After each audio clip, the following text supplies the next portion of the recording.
اگر ہمیں کسی سے محبت ہو جائے اور وہ ہمارے نصیب میں نہ ہو تو اللہ کیا فرماتا ہے؟ تو اللہ فرماتا ہے اور ممکن ہے کہ تم کسی چیز کو ناپسند کرو حالانکہ وہ تمہارے لیے بہتر ہو، اور ممکن ہے کہ تم کسی چیز کو پسند کرو حالانکہ وہ تمہارے لیے بڑی ہو، اور اللہ جانتا ہے تم نہیں جانتے۔ جو چیز تمہارے نصیب میں لکھی جا چکی ہے وہ تمہیں ضرور ملے گی، چاہے پوری دنیا اسے روکنے کی کوشش کرے۔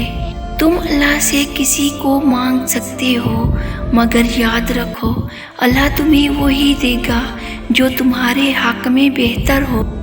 اگر کوئی تمہارے نصیب میں نہیں تو لاکھ دعائیں، لاکھ آنسو، لاکھ کوششیں بھی اسے تمہارا نہیں بنا سکتی۔ میں اپنے بندے کے حق میں بہتر جانتا ہوں، وہ چاہے جیسے بھی مانگے میں اسے وہی دوں گا جو اس کے لیے بہتر ہو۔ جب میں کسی چیز کو تمہارے لیے دیتا ہوں تو اس کا مطلب ہے کہ میں تمہیں اس سے بہتر عطا کرنے والا ہوں۔ جو چیز تمہاری نہیں وہ کبھی تمہاری ہو ہی نہیں سکتی، اور جو تمہاری ہے وہ تم سے کبھی جدا نہیں ہو سکتی۔ جو دلوں کے راز جانتا ہے وہی بہتر جانتا ہے کہ تمہارے لیے کون سا شخص اچھا ہے اور کون نہیں۔ اگر تمہیں کسی کی محبت دی جا رہی ہے اور پھر چھین لی گئی تو سمجھ لو کہ میں تمہیں بہتر عطا کرنا چاہتا ہوں۔ کسی کو اپنی دعا میں مانگنے سے بہتر ہے کہ اپنی دعا میں میرے فیصلے کو مانگ لو۔ میں کبھی غلط فیصلہ نہیں کرتا۔ کبھی کبھی جو چیز تمہیں اچھی لگتی ہے تمہارے لیے نقصان دہ ہوتی ہے، اور جو تمہیں بری لگتی ہے وہ تمہارے لیے بہترین ہوتی ہے۔ میں تمہیں کسی ایسی چیز سے محروم نہیں کرتا جس کا نامہ بدل تمہیں نہ دوں۔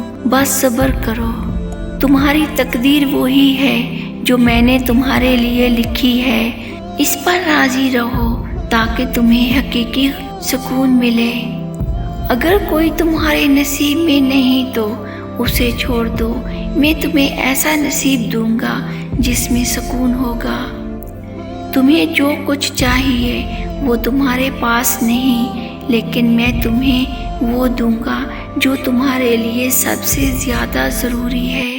محبت میں صبر کرنا ایمان کی علامت ہے، اور میرا فیصلہ بہترین فیصلہ ہے، اسی میں تمہاری بہتری ہے۔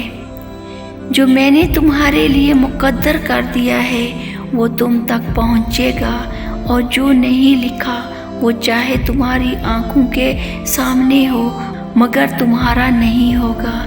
اگر کوئی تمہارا نہیں بن سکا تو مجھے برا مت سمجھو، میں نے تمہارا نصیب اس سے کہیں بہتر لکھا ہے۔